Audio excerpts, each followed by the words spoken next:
Good morning students. आज हम BTech second year का थर्ड सेमेस्टर का मैथमेटिक्स का फर्स्ट टॉपिक करेंगे। फर्स्ट टॉपिक है पार्शियल डेरिवेटिव। यूनिट फर्स्ट का जो फर्स्ट टॉपिक है वो है पार्शियल डेरिवेटिव।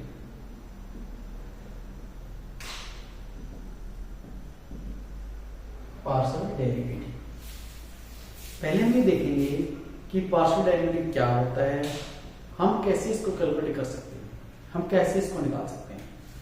तो सबसे पहले पार्शियल डेरिवेटिव के लिए हमें पढ़ना पड़ेगा फंक्शन ऑफ टू वेरिएबल। क्यों?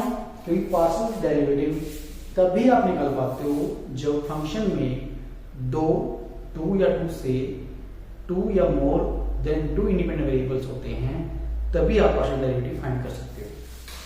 फॉर एग्जांपल हमारे पास एक फंक्शन है f ऑफ x, y, इसकी वैल्यू गिवन है x plus y। For example लिया हमने सिंपल से, यहाँ पे फंक्शन है, टू वेरिएबल्स हैं x एंड y। यदि हमारे पास टू और मोर या टू से ज्यादा इंडिपेंडेंट वेरिएबल्स होते हैं तभी हम पार्शियल डेरिवेटिव कैलकुलेट कर सकते हैं। सबसे पहले हमारे पास फंक्शन ऑफ टू वेरिएबल्स हमारे पास है x प्लस y। अब पार्शियल डेरिवेटिव क्या होता है वो देखेंगे हम। पार्शियल डेरिवेटिव में क्या करेंगे, सबसे पहले जो पहले वाला इंडिपेंडेंट वेरिएबल है इसके साथ डेरिवेटिव करेंगे, फिर जो सेकंड वाला है उसके साथ डेरिवेटिव करके देखेंगे उस फंक्शन का तो क्या वैल्यू आती है। तो कैसे करेंगे, नोटेशन देखेंगे, उसके बाद notation of partial derivative is, ये वाली नोटेशन होती है कर्ल, इसको हम कर्ल बोलते हैं, इसको हम कर्ल बोलते हैं। ये हमारी नोटेशन होगी। तो अब कैसे निकालेंगे पार्शियल डेरिवेटिव, कैसे निकाल सकते हैं वो देखो। नोटेशन पता लग गया आपको, जब फंक्शन में टू या मोर इंडिपेंडेंट वेरिएबल्स होते हैं तब पार्शियल डेरिवेटिव यूज होता है और तभी पार्शियल डेरिवेटिव कैलकुलेट कर सकते हैं। अब यदि आपको इस फंक्शन का, ये वाले फंक्शन में पार्शियल डेरिवेटिव निकालना है विद रिस्पेक्ट टू x, मतलब पहले वाले इंडिपेंडेंट वेरिएबल, तो कैसे निकालेंगे। फर्स्ट जो ये इंडिपेंडेंट वेरिएबल है यही वेरिएबल रहेगा बस पहले वाले केस में।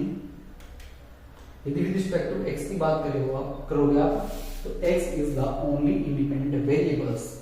बाकी जितने भी ये y वाले बच गए, जो अनदर जो वेरिएबल्स हैं वो क्या बन जाएंगे, कांस्टेंट रेट होंगे। वो क्या होंगे, अनदर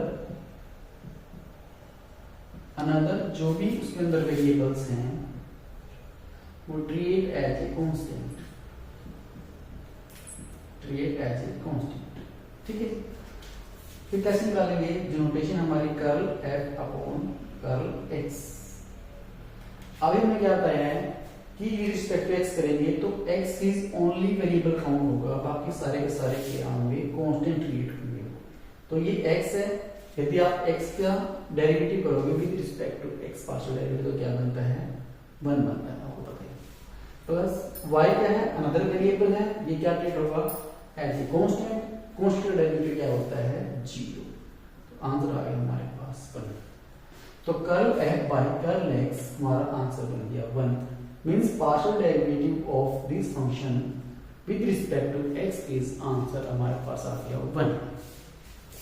अब इसी फंक्शन का यदि हम पार्शियल डेरिवेटिव करेंगे विद रिस्पेक्ट टू y तो क्या वैल्यू आएगी, curl f upon curl y बनेगा, इसकी इक्वल आएगा। ये वाला जो y है ये क्या होगा, वेरिएबल काउंट होगा और बाकी सारे क्या होंगे, कांस्टेंट्स। उल्टा बन जाएगा ना, पहले x है तो x वेरिएबल y कांस्टेंट, अब विद रिस्पेक्ट टू y कर रहे हैं तो y वेरिएबल और x कांस्टेंट। तो ये x कांस्टेंट है, इसका डेरिवेटिव फिर 0 बन जाएगा। y वेरिएबल है, क्या बन जाएगा 1, क्योंकि यदि विद रिस्पेक्ट टू y का derivative with respect to y कितना से कितना आता है 1। तो इसका भी आंसर आ गया हमारे पास 1। This is the partial derivative of f with respect to y। यहां तक समझ में आ गया। अब अनदर कोई एग्जांपल ले लेते हैं ताकि अच्छे से क्लियर हो जाएगा आपको कि पार्शियल डेरिवेटिव कैसे निकालते हैं।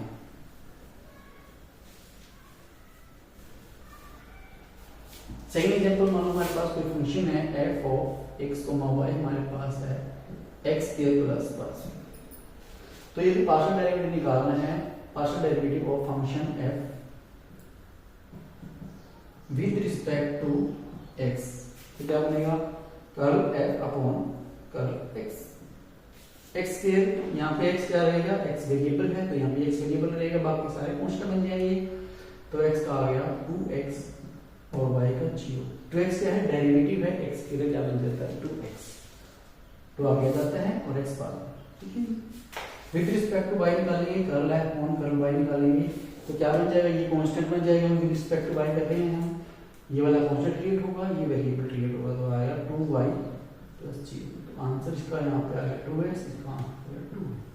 This is the partial derivative. आज हम इतना ही करेंगे। This is the basic concept of unit 1 M3। इसके बाद हम सेकंड टॉपिक करेंगे कि पार्शियल डेरिवेटिव का यूज कहाँ कहाँ पे होता है, टेलर्स थ्योरम क्या होती है, होमोजेनियस फंक्शन क्या होता है, उसके बाद मैक्सिमम मिनिमम तक हम इस यूनिट को कंप्लीट कर देंगे एक दो दिन में। थैंक यू सो मच दोस्तों, आगे नहीं करेंगे।